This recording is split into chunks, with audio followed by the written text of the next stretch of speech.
ಎಣ್ಣೆ ಹಾಕಿದ್ದೀನಿ, ಕಾಯ್ತಾ ಇದೆ ಕಿಚಡಿ ಮಾಡೋದಕ್ಕೆ. ಇವಾಗ ಹಸಿಮೆಣ್ಸಿನ್ಕಾಯಿ, ಕರ್ಬೇವಿನ ಸೊಪ್ಪು, ಟೊಮೊಟೊ ಎಲ್ಲ ಒಂದೇ ಸತಿ ಎಲ್ಲ ಹಾಕ್ತೀನಿ. ಹಸಿಮೆಣ್ಸಿನ್ಕಾಯಿ ಹಾಕ್ತೀನಿ ನೋಡಿ, ಬೆಳ್ಳುಳ್ಳಿ ಎಲ್ಲ ಹಾಕ್ತೀನಿ, ಜೀರಿಗೆ, ಮೆಣಸು ಸ್ವಲ್ಪ ಫ್ರೈ ಆಗಲಿ.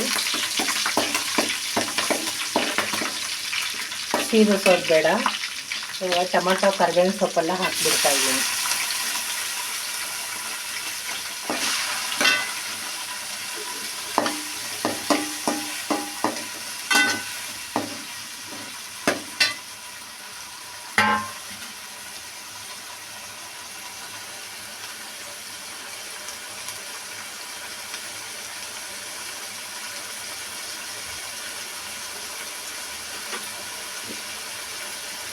ಬೇಗ ಸಾಫ್ಟ್ ಆಗುತ್ತೆ.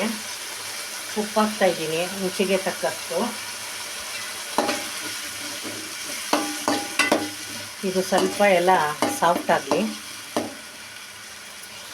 ಅಕ್ಕಿನೂ ಹೆಸರುಬೇಳೆ ಎತ್ಕೊಂಡಿದ್ದೀನಿ. 2 ಪಾವು ಅಕ್ಕಿ, ಅರ್ಧ ಪಾವು ಹೆಸರುಬೇಳೆ ಕಿಚಡಿ ಮಾಡೋಕ್ಕೆ ತೊಳೆದು ಇವಾಗ ಹಾಕ್ಬಿಡ್ತೀನಿ. ಇದಕ್ಕೆ ಎಲ್ಲ ಸಾಫ್ಟಾಗಿದೆ. ಇವಾಗ ಅಕ್ಕಿ ಹಾಕ್ತಾಯಿದ್ದೀನಿ. ಆಮೇಲೆ ಇದಕ್ಕೆ ತುಪ್ಪ ಎಲ್ಲ ಹಾಕ್ಬಿಟ್ಟು ಇವಾಗ ನೀರು ಹಾಕ್ಬಿಡ್ತೀನಿ.